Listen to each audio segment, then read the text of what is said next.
besar, tiada terbilang. Aku tak dapat balas betapa besar kasih-Nya. Oh, besarkanlah namanya, Tuhan yang ajaib, Tuhan yang kuasa, Tuhan yang menolong hidupku. Haleluya. Tuhan yang ajaib, Tuhan yang kuasa, jiwaku ditebus oleh-Nya. Besarkan nama Tuhan. Besarkan nama Tuhan, pujilah Dia. Kemurahan-Nya besar, tiada terbilang. Aku tak dapat balas betapa besar kasih-Nya. Oh, besarkanlah namanya. Kita katakan Tuhan yang ajaib, Tuhan yang ajaib, Tuhan yang tolong, Tuhan yang menolong hidupku. Haleluya. Tuhan yang ajaib, Tuhan yang kuasa, jiwaku ditebus oleh-Nya. Jiwaku ditebus oleh-Nya. Sekali lagi, jiwaku ditebus oleh-Nya. Haleluya, berikan sorak-sorai buat Tuhan kita Yesus. Allah kita tetap Allah yang besar, Dia tiada bandingannya. Haleluya. Saya undang jemaat untuk bangkit berdiri.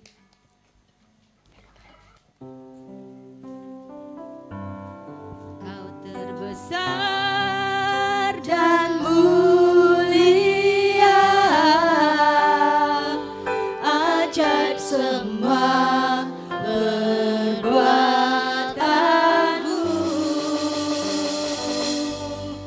Kau terbesar dan mulia,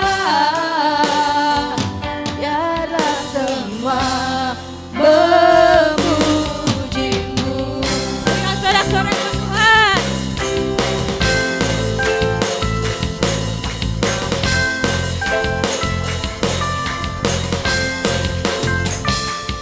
Segenap hati aku memuji, segenap jiwa aku bernyanyi, karena Roh-Mu ada dalamku. Tuhan, ku angkat tangan, ku memuji, ku angkat suara dan bernyanyi. Karena apa? Karena Roh-Mu ada dalam. Amin. Tuhan, mari menari memuji, ungkapkan sukacita di hati. Sama-sama kita katakan Kau terbesar. Kau terbesar dan mulia, ajaib semua perbuatanmu. Kau terbesar dan mulia, biarlah semua memujimu.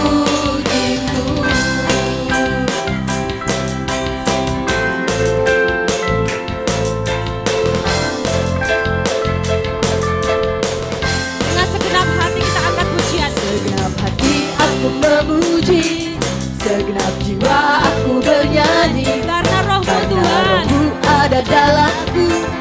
Tuhan, ku angkat tangan,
Allah kita sungguh Allah yang besar. Haleluya. Haleluya. Kalau kita punya Allah yang besar, kita mau nyender kepada Gusti kita. Amin. Amin. Nyender neng sisine sapa? Nyender neng sisine Gusti. Neng sisi sapa?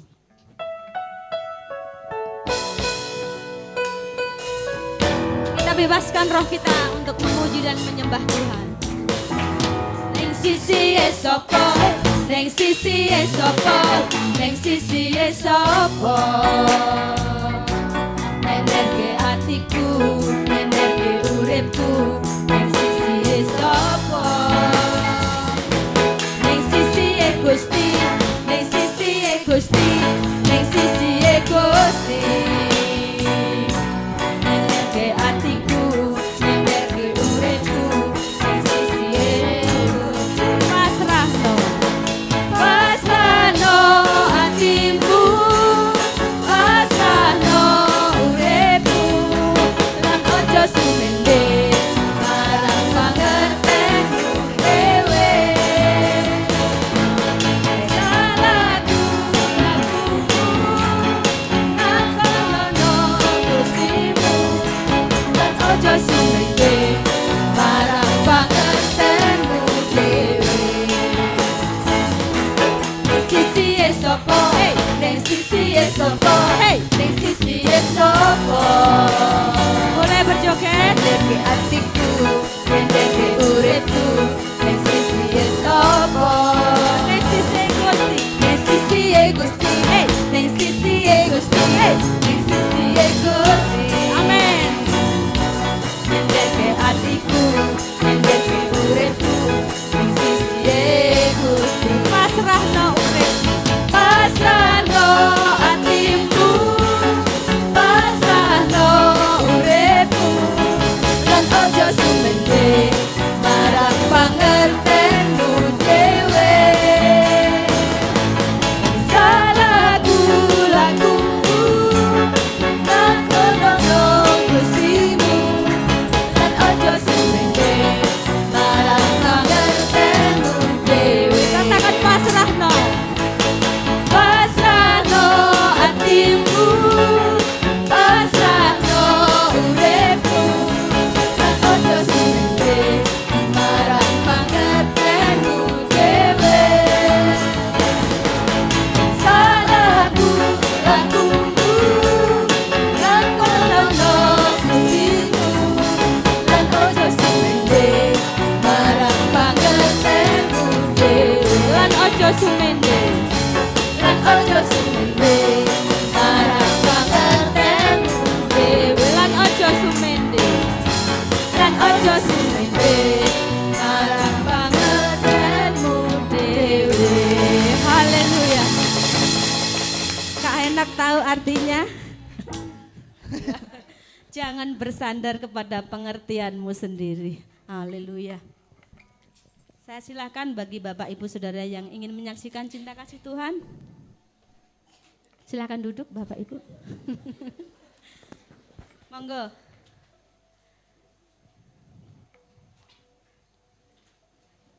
Tidak ada? Mari kita persiapkan hati kita, hidup kita. Kita mau menerima kebenaran firman Tuhan. Bapa, jangan pernah tinggalkan kami. Pegang erat terus tangan kami Tuhan. Kami tidak bisa jalan sendiri tanpa Engkau menyertai, tanpa Engkau memimpin hidup kami. Oleh sebab itu Tuhan, biarlah tangan-Mu senantiasa menuntun kami setiap waktu.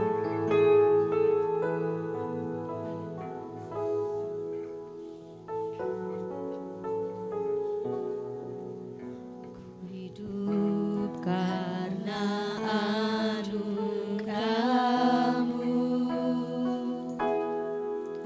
tiada satu pun dapat ku banggakan, semua karena cinta-Mu.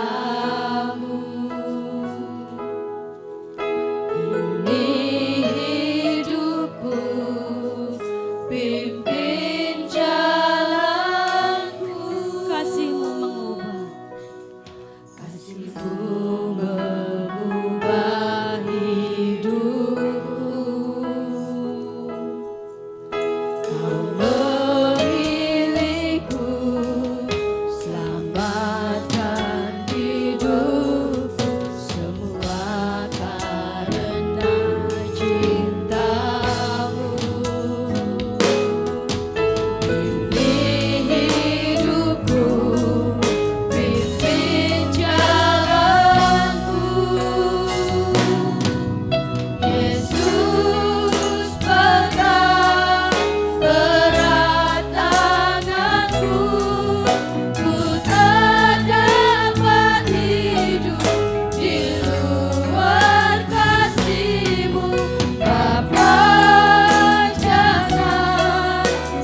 tinggalkan kami sendirian.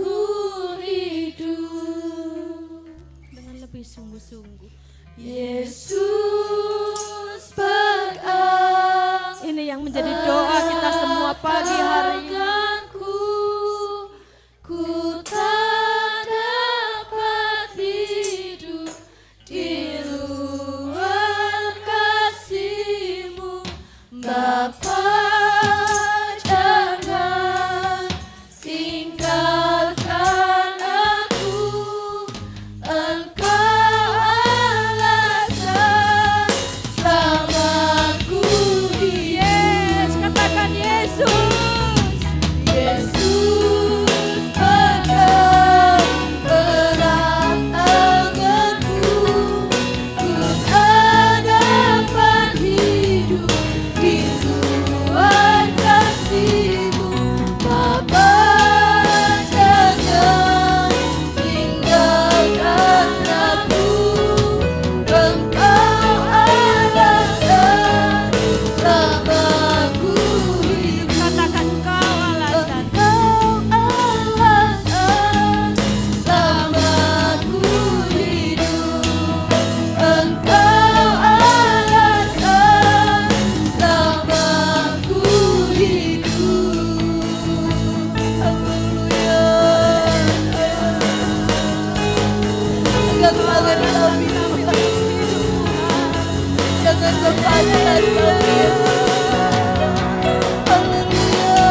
bangun penyembahan kita.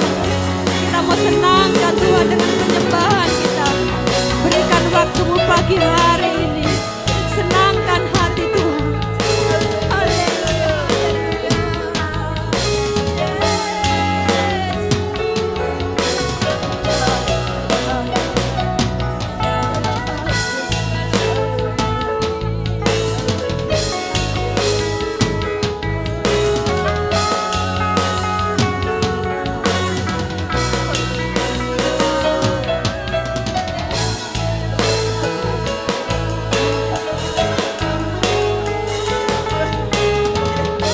Bapak, kita tidak akan pernah meninggalkan kita sendirian. Mungkin saat ini Bapak Ibu Saudara sedang merasa seperti ditinggalkan. Percayalah, Tuhan tidak akan pernah meninggalkan kita sedetik pun. Haleluya Yesus. Yesus pegang erat tanganku. Ku tak dapat hidup di luar kasih-Mu. Bapa, jangan tinggalkan aku. Engkau alasan selamaku hidup. Katakan Yesus. Yesus pegang erat tanganku. Ku tak dapat hidup di luar kasih-Mu. Bapa, jangan tinggalkan aku. Engkau alasan selamaku hidup. Engkau alasan. Alasan selamaku hidup. Alasan selamaku hidup. Yang subur dan bertumbuh Tuhan dan berbuah. Terima kasih Tuhan, berkatilah hamba-Mu yang akan menyampaikan firman-Mu Tuhan. Urapi dari ujung rambut sampai ujung kaki Tuhan. Terima kasih Tuhan, kami siap mendengarkan firman-Mu. Hanya di dalam nama Tuhan Yesus Kristus kami berdoa, mengucap syukur. Haleluya, amin. Amin.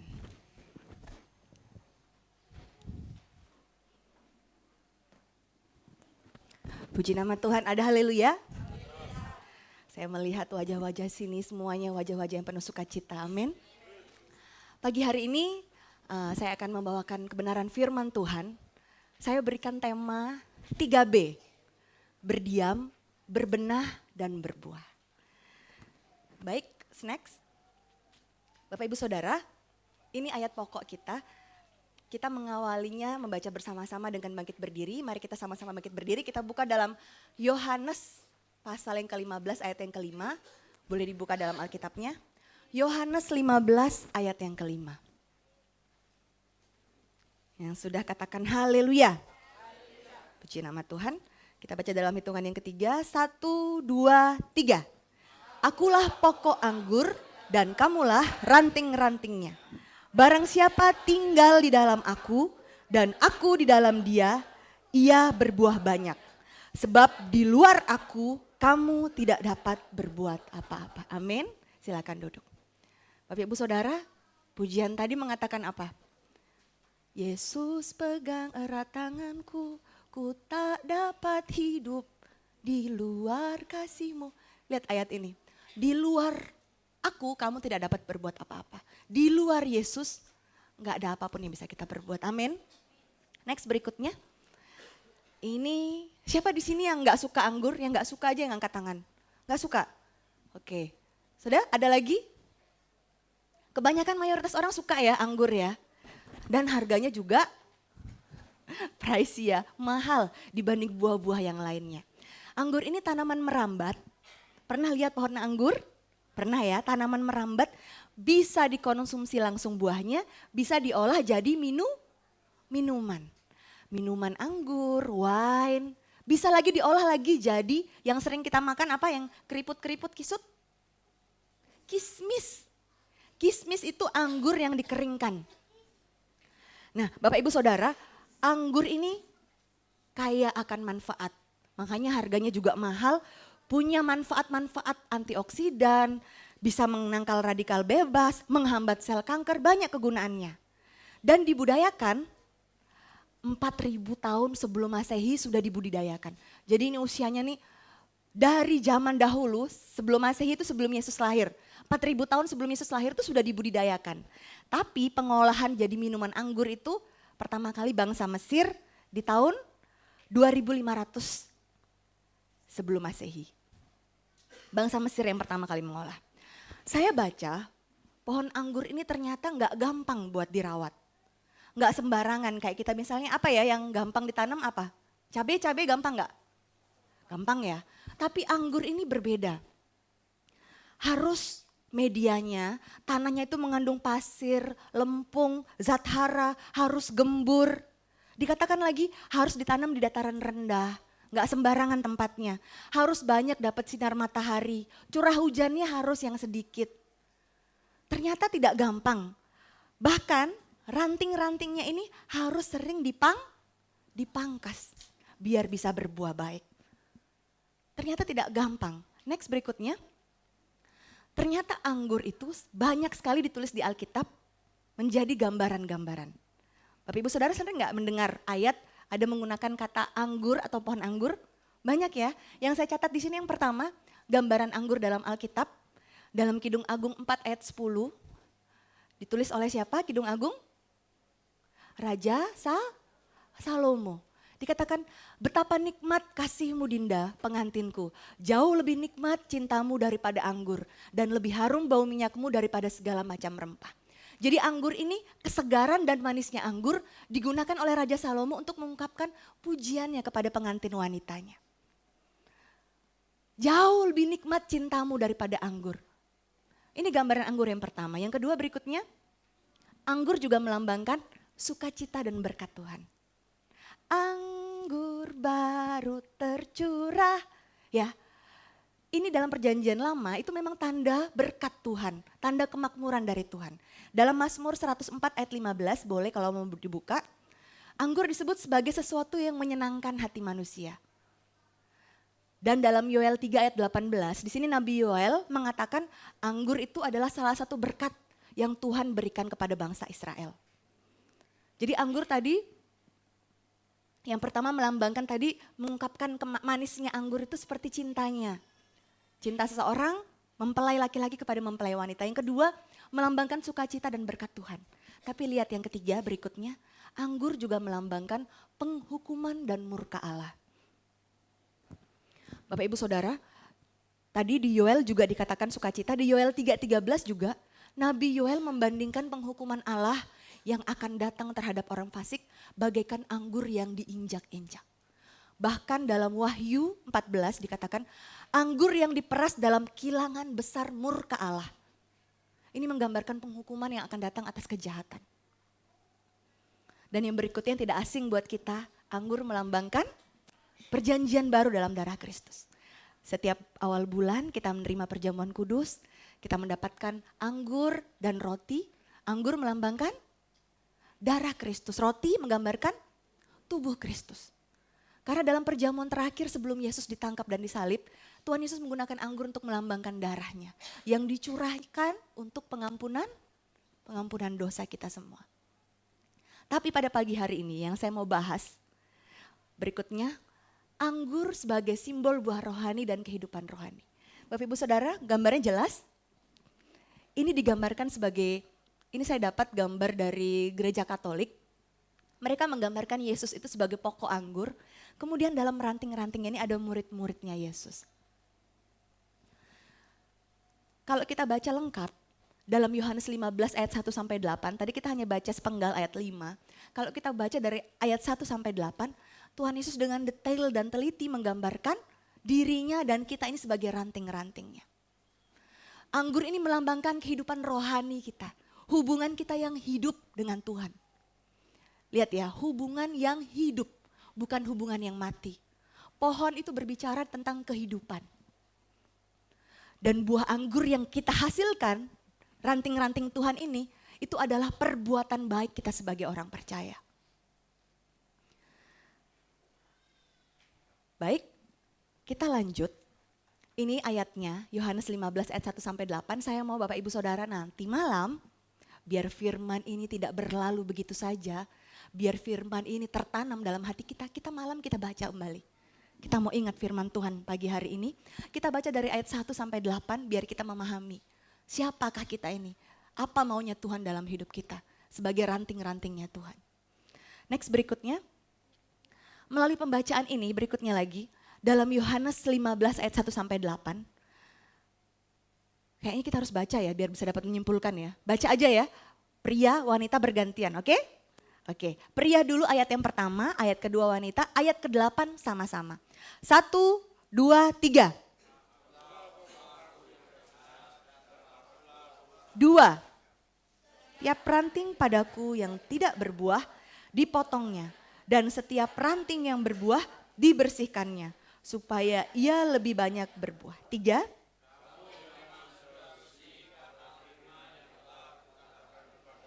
Empat, tinggallah di dalam aku dan aku di dalam kamu.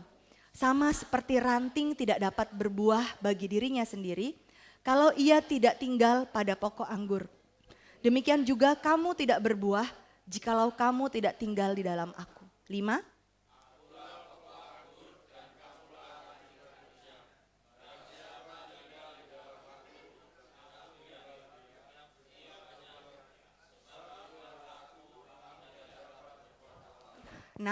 Barang siapa tidak tinggal di dalam aku, ia dibuang keluar seperti ranting dan menjadi kering.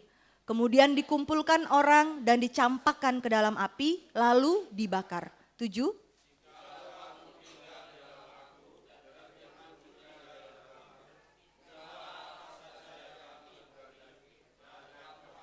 Bersama-sama ayat 8.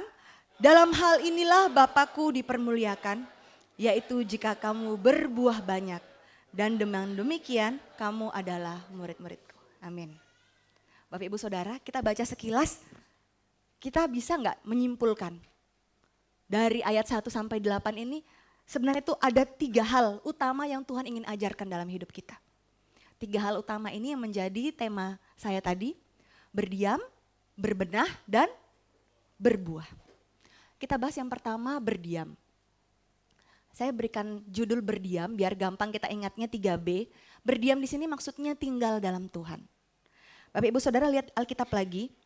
Ayat 4 sampai ayat ke-7 itu berulang kali mengulang kata tinggallah di dalam aku. Tinggallah di dalam aku. Tinggallah di dalam aku. Bahkan dalam Injil Yohanes 67 kali Rasul Yohanes ini mengatakan kata tinggallah ini. Berasal dari bahasa Yunani meno, artinya tetap tinggal, tetap berada, tetap hidup, masih hidup, berdiam, mendiami. Kenapa sampai 67 kali? Itu berarti Rasul Yohanes itu mau menunjukkan betapa pentingnya tinggal di dalam Tuhan. Sampai 67 kali dia mengulang. Seperti anggur, tadi firman Tuhan mengatakan tidak dapat berbuah kalau tidak tersambung sama pokoknya. Bisa enggak? Rantingnya sudah dipatahkan di bawah, bisa berbuah? Enggak bisa. Seperti anggur yang tidak bisa berbuah kalau tidak tersambung pada pokok, demikian juga hidup kita. Tidak akan bisa berbuah kalau tidak menempel pada Yesus. Bapak Ibu Saudara, semua suplai kehidupan, kebutuhan supaya kita berbuah itu disediakan oleh sang pokok anggur Tuhan kita Yesus Kristus. Mungkin ada saatnya musim kering. Ada saatnya musim kering, belum saatnya menghasilkan buah. Nah, pokok anggur ini akan menyediakan tunas, daun yang nantinya diperlukan untuk berbuah. Mungkin tidak datang hujan, tapi pokok anggur ini mengutus akar untuk mencari sumber air, mencari zat hara, supaya ranting-ranting ini bisa berbuah. Tanggung jawab kita sebagai ranting itu satu, tetap tinggal tenang dalam Yesus. Artinya dalam setiap masa kehidupan kita, mungkin dikatakan masa-masa yang sukar, masa-masa yang berat. Tapi saat kita tetap tinggal percaya dalam pokok anggur kita, maka Tuhanlah yang mensuplai semua keperluan kebutuhan kita. Amin. Bapak Ibu Saudara, saya senang banget lagu tadi dikatakan kita tidak bisa hidup di luar Tuhan. Karena itu Tuhan mengatakan tinggallah di dalam aku. Kita lihat di sini, klik bagaimana syaratnya supaya kita tetap tinggal di dalam Tuhan. Semuanya pasti tahu di sini kalau kita mau tinggal di dalam Tuhan, syaratnya kita harus pelihara firman Tuhan. Pelihara firman Tuhan, membaca, merenungkan, jangan dilupakan, tapi kita pelihara. Artinya memelihara itu kita menghidupi firman Tuhan. Jangan sampai kita tahu firman, tapi kita tidak mau melakukan. Memelihara artinya kita menjalankan firman Tuhan, perintah Tuhan. Dan yang berikutnya, kalau kita mau tinggal di dalam Tuhan, ini syaratnya. Kita punya persekutuan yang intim dengan Tuhan. Bagaimana kita mau tinggal dalam Tuhan kalau kita tidak pernah mencari Tuhan? Tidak pernah sungguh-sungguh datang, kita bangun hubungan dengan Tuhan, hubungan pribadi yang dekat dengan Tuhan. Bagaimana kita bisa tinggal dalam Tuhan? Berikutnya syarat untuk tinggal dalam Yesus, menaati perintahnya, tinggal dalam kasih-Nya. Dan yang terakhir, tunduk dalam pimpinan Roh Kudus. Tunduk dalam pimpinan Roh Kudus bukan kedagingan kita. Memang berat. Tapi saat kita tunduk seturut firman Tuhan, tunduk sesuai dengan apa yang Tuhan mau, maka hidup kita akan menghasilkan buah. Amin. Berdiam, katakan sama-sama, berdiam. Tinggal dalam Tuhan. Berikutnya yang kedua, berbenah. Berbenah, artinya berbenah itu apa? Berbenah itu apa? Introspeksi. Kata lainnya lagi, memperbaiki diri, berbenah. Di sini kita lihat dalam Yohanes 15 ayat yang kedua, dikatakan setiap ranting padaku yang tidak berbuah dipotongnya. Dan setiap ranting yang berbuah dibersihkannya supaya ia lebih banyak berbuah. Di ayat 2 ini ada dua hal yang dilakukan, yang dikerjakan Tuhan, dipangkas atau dipotong dan dibersihkan. Bapak Ibu Saudara, seperti yang saya jelaskan di awal, pohon anggur ini perlu yang namanya proses pemangkasan. Ranting-ranting dipangkas biar penyebaran zat haranya, penyebaran nutrisinya itu merata. Akhirnya cukup untuk dia berbuah. Kalau terlalu banyak cabang, nggak cuma untuk anggur ya, benar ya. Untuk pohon-pohon yang lain kalau terlalu banyak cabang, akhirnya buah yang dihasilkan banyak atau enggak? Enggak. Pemangkasan ini proses yang penting supaya anggur itu berbuah lebih lebat. Bapak Ibu Saudara, pemangkasan di sini adalah pemangkasan rohani. Baik itu melalui koreksi atau perbaikan, melalui ujian, melalui kesulitan. Tujuan Tuhan memangkas kita itu supaya kita menghasilkan pertumbuhan buah yang lebat. Buah rohani dalam hidup kita itu biar terlihat. Bapak Ibu Saudara pernah renungkan, mungkinkah selama ini kita tidak mau dipangkas oleh Tuhan. Kita memelihara kebiasaan yang tidak baik dalam hidup kita. Berikutnya berbenah di sini berbicara juga, next, mengenai pemangkasan kebiasaan buruk. Saya yakin kita semua di tempat ini pasti punya namanya kebiasaan, masih ada kebiasaan buruk. Tapi paling tidak kita berusaha mau untuk membersihkan hidup kita. Kita kurangin kebiasaan buruk yang ini. Kalau dulu saya malas, sekarang saya mau lebih rajin. Kalau tahun lalu saya cuma ikut ibadah minggu, tahun ini saya mau ikut doa selamat malam Roh Kudus. Kalau tahun lalu saya tidak mau ikut pelayanan apa-apa, tahun ini saya mau melayani Tuhan. Itu namanya upgrade. Mau dipangkas kebiasaan-kebiasaan buruk kita. Seringkali manusia itu enggan untuk melepaskan kebiasaan buruknya. Karena sudah merasanya nyaman. Ya enak kan kalau males, di rumah bisa ngapa-ngapain, tidur-tiduran, pergi kemana-mana. Rasanya nyaman, tapi sebenarnya rugi nggak kita? Rugi. rugi banget kalau kita nggak datang pada Tuhan. Kita menghindari persekutuan-persekutuan dengan Tuhan. Kita membuang waktu-waktu kita untuk hal-hal yang tidak berguna. Rugi sekali kita. Dan seringkali orang-orang di sekeliling kita juga turut kena imbasnya. Karena itu Tuhan membiarkan kita, Tuhan mau memangkas kebiasaan-kebiasaan buruk kita supaya tunas baru dalam hidup kita terus tumbuh. Kita bisa berbuah. Dan proses pembersihan ini selalu dikerjakan Tuhan dalam setiap kehidupan kita. Bapak Ibu Saudara, pembersihan itu melambangkan disiplin Allah. Tuhan mau kita lebih dimurnikan lagi, kita lebih bersih. Hidup kita hari makin hari kita lebih bersih lagi. Mau dibersihkan? Amin, puji Tuhan. Yang ketiga, kita sudah bahas tadi berdiam, berbenah, ini berbuah. Berbuah. Seringkali kita bingung ya dia bilangin, hidup kamu harus berbuah. Harus kelihatan buahnya, bisa dinikmati orang. Apa sih buah itu? Apa buah yang dimaksudkan Tuhan di sini? Berbuah itu apa? Bapak Ibu Saudara, kita menanam suatu pohon, entah itu pohon anggur atau pohon apa, pasti kita berharap pohon itu menghasilkan buah, pasti kan? Atau enggak? Pasti kita mau menghasilkan buah. Ini pohon yang berbuah ya, ada tanaman hias, ada pohon yang berbuah. Tapi Tuhan juga mau hidup kita juga menghasilkan buah. Karena itu Tuhan mengumpamakan hidup kita ini seperti pohon anggur. Tuhan pokoknya, kita ranting-rantingnya. Jangan sampai dikatakan kita menjadi Kristen benalu. Pernah lihat benalu? Pernah ya?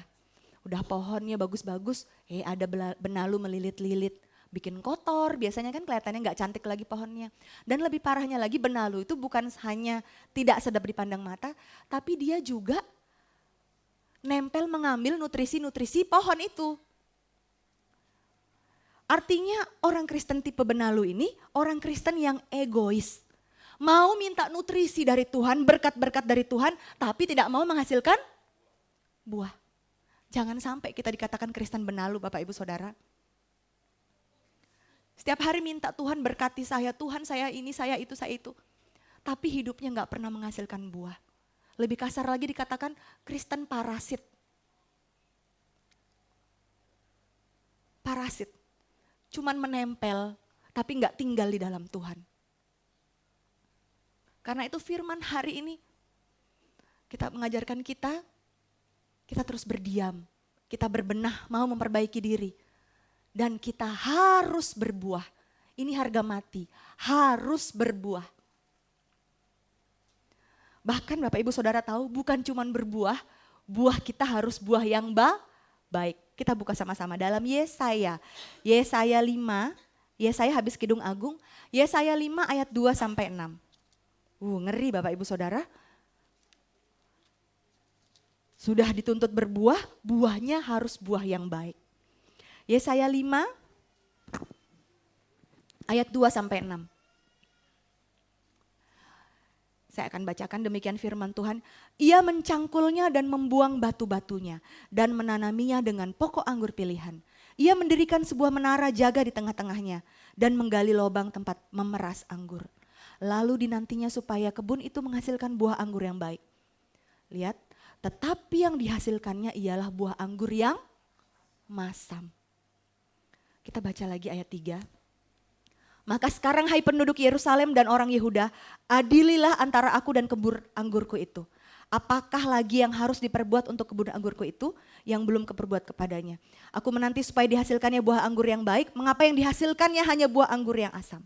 Ayat 5, maka sekarang aku mau memberitahukan kepadamu apa yang hendak lakukan kepada kebun anggurku itu. Aku akan menebang pagar durinya sehingga kebun itu dimakan habis dan melanda temboknya sehingga kebun itu diinjak-injak.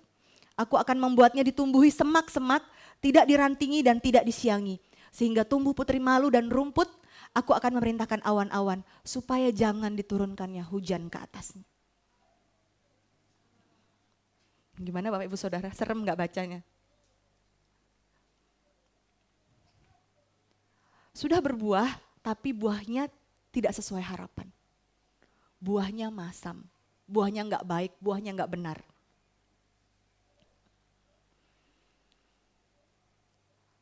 Dalam Matius 21 juga Tuhan Yesus pernah mengutuk pohon ara yang tidak berbuah. Seketika itu juga langsung dikatakan keringlah pohon itu.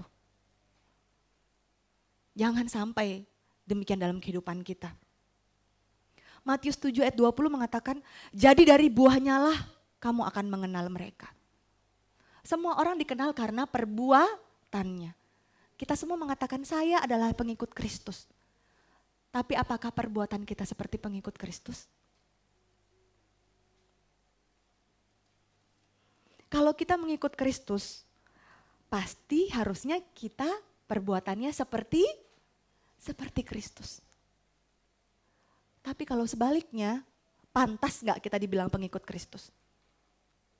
Itu orang Kristen loh, wih suka korupsi, gak jujur. Ya Tuhan Yesus nangis di sana, ngaku-ngaku anak Tuhan, tapi hidupnya gak jadi berkat. Setiap orang dikenal dari perbuatannya, dari buahnya. Karena itu hidup kita berat. Berat dalam arti kita sebagai pengikut Kristus tanggung jawab kita berat. Kita bawa nama Tuhan kita yang heran. Jangan mempermalukan nama Tuhan. Murid Kristus harus tinggal dalam Yesus. Next berikutnya, pertanyaannya buah apa yang harus kita hasilkan? Tadi yang pertanyaan awal, buah apa? Apa maksud buah di sini? Berbuah yang baik itu apa? Yang pertama saya catat di sini, buah pertobatan. Buah pertobatan artinya ada perubahan karakter, berubah lebih baik lagi, lebih baik lagi. Makin hari karakternya makin serupa dengan karakter Kristus. Bukan makin hari makin bejat, makin jauh dari Tuhan, makin jahat. Bukan, itu namanya bukan bertobat, itu namanya murtad. Tapi di sini yang diinginkan Tuhan buah pertobatan. Bapak Ibu Saudara, saya berikan contoh yang gampang. Mungkin seseorang karena masa lalunya yang kelam, mungkin karena orang tuanya itu dia sering melihat kekerasan, akhirnya dia menjadi suami yang kasar sama anaknya, sama istrinya. Tapi kalau dia sudah mengenal Tuhan, sudah tinggal dalam Tuhan, harusnya ada buah pertobatan yang dihasilkan. Apa hasilnya? Dia bisa menghilangkan sifat-sifatnya yang tadi, yang kasar, yang pemarah, dia bisa ganti. Jadi orang yang lebih lembut, penuh kasih. Itu namanya buah pertobatan. Dulu pelitnya minta ampun. Mau lihat saudaranya sendiri kesusahan, gak peduli. Lo gue. Tapi setelah dia tinggal dalam Yesus, dia berbenah, dia tahu apa kekurangannya dia jadi seseorang yang penuh dengan belas kasihan. Sekarang jangankan saudaranya, orang yang dia gak kenal kesusahan, hatinya tergerak. Ini namanya buah pertobatan. Setiap kita di tempat ini, Tuhan menuntut kita punya namanya buah pertobatan. Ada perubahan karakter kita. Yang jelek-jelek kita hilangkan, kita ganti dengan karakter Kristus. Yang kedua, buah yang Tuhan inginkan, buah roh. Bapak Ibu Saudara tahu ya buah roh ya. Kalau lupa buka sendiri di Galatia 5 ayat 22 sampai 23. 9 buah roh.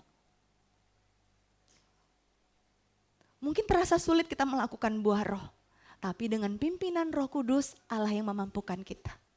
Bukan karena kuat gagah kehebatan kita bisa melakukan, menghasilkan buah-buah ini. Tapi karena Tuhan yang memampukan kita. Kita mau enggak berjalan sesuai dengan mau Tuhan?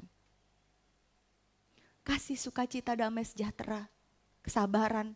Ini semua harus kita hasilkan. Kalau kita benar tinggal dalam Tuhan. Ingat dua hal ini Bapak Ibu Saudara, kita pulang, kita harus berkata dalam diri kita, hasilkan buah. Buah pertobatan, buah roh. Amin. Amin. Kehadiran buah roh inilah yang menunjukkan kalau kita ini hidup dalam Kristus. Nggak usah ngaku-ngaku bilang sama orang, saya ini anak Tuhan, saya ini orang Kristen. Nggak usah Bapak Ibu Saudara. Tapi kalau hidupmu berbuah, ada buah roh dalam hidupmu, mereka akan berkata, Yesus ada dalam hidupnya. Amin. Nggak usah ngaku-ngaku, minta pengakuan, nggak usah. Hidupi firman Tuhan, minta, Tuhan saya mau hasilkan buah roh. Kalau kita bisa menghasilkan buah roh, orang-orang akan melihat benar kita adalah pengikut Kristus. Lalu Tadi sudah kan, pertama kita berdiam, kemudian kedua berbenah, ketiga berbuah. Terus apa yang kita dapatkan kalau kita sudah melakukan firman Tuhan ini? Tadi balik lagi, kita buka lagi dalam Yohanes 15. Bapak Ibu Saudara buka di ayat 7. Kita baca bersama-sama. Yohanes 15 ayat 7. 1, 2, 3. Jikalau kamu tinggal di dalam aku dan firmanku tinggal di dalam kamu, mintalah apa saja yang kamu kehendaki dan kamu akan menerimanya. Haleluya. Seneng ya bacanya ini. Tapi tadi di depannya jangan lupa 3 hal tadi. Jangan cuma minta terakhirnya. Nanti kita seperti apa tadi, Kristen? Benalu atau parasit. Cuman mau minta, tapi gak mau mengerjakan firman Tuhan. Padahal di sini jelas-jelas dikatakan jikalau, ada jikalaunya. Jikalau kamu tinggal dalam aku dan firmanku tinggal di dalam kamu, baru. Maka mintalah apa saja yang kamu kehendaki, maka kamu akan menerimanya. Bapak Ibu Saudara, next. Kalau kita sudah tinggal dalam Kristus, lihat ya, perhatikan baik-baik kata-kata saya ini. Kalau kita sudah tinggal dalam Kristus dan firman-Nya ada dalam hidup kita, kita tidak akan pernah meminta selain yang pantas kita dapatkan. Amin. Artinya apa? Kita tuh sudah dewasa rohani, kita minta tuh yang pantas. Contoh, mungkin enggak orang yang sudah tinggal dalam Yesus bilang gini, Tuhan saya sakit hati banget, saya benci sama dia, Tuhan bunuh dia malam ini mati dalam nama Yesus. Bisa? Nggak mungkin kita minta seperti itu. Pasti apa yang kita minta itu yang pantas kita dapatkan. Maka janji-janji Allah akan digenapi dalam hidup kita. Contohnya apa yang pantas? Yang pantas begini contohnya. Tuhan, saya sudah mendidik anak saya takut akan Tuhan. Seturut dengan perintah Tuhan. Tuhan berkati masa depan anak saya. Dalam nama Yesus, anak saya akan tumbuh diberkati oleh Tuhan. Masa depannya akan dijamin oleh Tuhan. Amin, maka terjadilah dalam hidup Bapak Ibu Saudara. Karena kita mendoakan apa yang pantas kita dapatkan. Kita sudah berbuah dan Tuhan melihat buah kita itu baik. Maka janji-janji Tuhan digenapi dalam hidup kita. Dan kalau kita sudah tinggal dalam Kristus, firman-Nya ada dalam hidup kita, kita pasti mendapat perkenanan Allah. Artinya apa perkenanan Allah? Allah berkenan mendengar doa kita. Engkau berdoa apa? Tuhan berkenan. Kita berdoa, Tuhan datanglah kerajaan-Mu, jadilah kehendak-Mu. Tuhan berkenan hadir. Tuhan saya penuh ketakutan, Tuhan berikan kekuatan. Tuhan berkenan memberikan kita kekuatan. Itu kalau orang tinggal dalam Tuhan dan firman-Nya tinggal dalam hidup kita. Bapak Ibu Saudara, mau menjalankan firman Tuhan ini, amin. Mau berdiam dalam Tuhan, mau dibersihkan berbenah, mau berbuah. Kok pelan berbuahnya? Amin. Mau berbuah? Amin. Maka terimalah janji Tuhan. Minta apa saja yang kamu kehendaki dan kamu pasti akan menerimanya. Puji nama Tuhan. Sebagai kesimpulan terakhir, ini pesan kita, pesan saya pagi hari ini. Marilah kita terus tinggal dalam Tuhan. Terus tinggal dalam Tuhan. Supaya kita bisa menghasilkan buah yang memuliakan Tuhan. Tuhan nomor 1 dalam hidup kita. Karena dialah pokok anggur kita. Sumber segala sesuatu. Sumber suplai kehidupan kita. Harus menjalin relasi dengan Tuhan. Harus hidup dekat dengan Tuhan. Supaya kita bisa menghasilkan buah untuk kemuliaan nama Tuhan. Amin. Puji nama Tuhan, firman Tuhan tidak saya panjangkan. Ingat, nanti malam dibaca lagi ya. Yohanes 15 ayat 1-8. Biar kita bisa hidup dalam kebenaran firman Tuhan. Mari pemain musik, singer, saya rindu kita nyanyikan kembali pujian yang tadi. Yesus pegang erat tanganku. Bapak Ibu Saudara, kita mau sungguh-sungguh pagi hari ini. Saya jemput kita semua bangkit berdiri. Kita sungguh-sungguh mau, Tuhan saya mau tinggal dalam Engkau. Saya mau berdiam dalam Tuhan. Saya mau dibersihkan. Saya mau dipangkas Tuhan. Karena saya tahu di luar Tuhan saya tidak bisa berbuat apa-apa. Di luar Tuhan, saya bukan siapa-siapa. Di luar Tuhan saya mati, saya kering. Karena itu kita minta pagi hari ini, Tuhan pegang selalu tangan kami. Biar kami selalu tinggal dalam Engkau Bapa. Kami mau berbuah, kami mau menghasilkan buah yang baik. Kami tidak mau menjadi Kristen benalu yang hanya meminta berkat tapi tidak mau menghasilkan buah. Ampuni kami Tuhan. Haleluya Yesus. Ku hidup karena anugerah-Mu. Tiada satu pun dapat ku banggakan, semua karena cinta-Mu. Di hidupku pimpin jalan kasih-Mu Yesus. Kasih-Mu mengubah hidupku. Haleluya. Haleluya. Selamatkan hidup semua karena cinta-Mu. Ini hidupku, pimpin jalanku. Yesus pegang erat. Amin. Haleluya. Kami tidak bisa hidup tanpa Engkau Tuhan. Haleluya. Bapa, jangan tinggalkan aku. Engkau alasan selama ku hidup. Makasih Tuhan. Karena anugerah-Mu. Tiada satu pun dapat ku banggakan. Haleluya. Di hidupku pimpin jalan. Semua karena kasih-Mu Tuhan. Semua mengubah hidupku.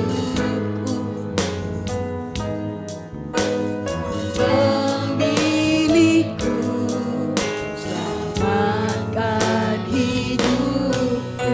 Semua karena cinta-Mu. Ini hidupku, pimpin. Mari kita angkat tangan kita, katakan Yesus pegang. Yesus pegang. Haleluya. Ku tak dapat hidup di luar kasih-Mu. Bapa, jangan tinggalkan aku. Engkau alasan selama ku hidup. Yesus pegang erat tanganku.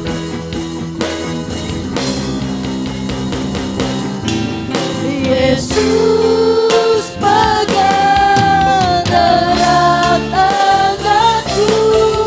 Ku tak dapat hidup di luar kasih-Mu. Bapa, jangan tinggalkan aku. Engkau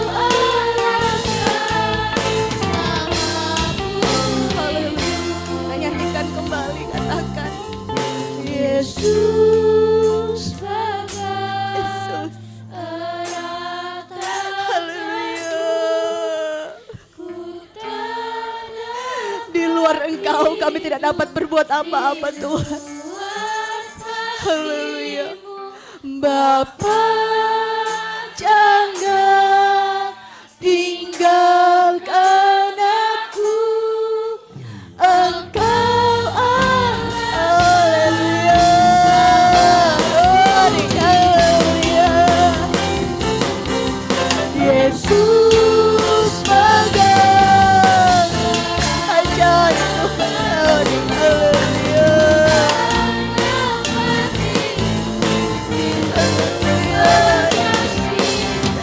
Bapa, jangan tinggalkan aku. Engkau selamaku hidup. Engkau alasan selamaku hidup. Engkau alasan selamaku hidup. Haleluya. Yes, yes, haleluya. Glory, haleluya. Haleluya. Yesus, haleluya. Ajaib. Ampuni kami Tuhan. Ampuni kami. Ampuni kami Yesus. Haleluya. Haleluya. Glory, haleluya. Terima kasih Tuhan. Haleluya. Haleluya Yesus. Terima kasih.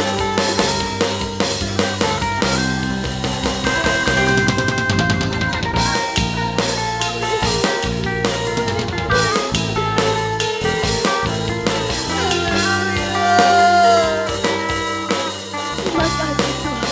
Terima kasih Yesus. Haleluya. Terima kasih Bapa. Terima kasih Tuhan buat kebenaran firman Tuhan pagi hari ini. Ini hidup kami Tuhan. Pimpin jalan hidup kami. Biar Tuhan, kami mau berdiam dalam hadirat Tuhan. Kami mau tinggal di dalam Tuhan.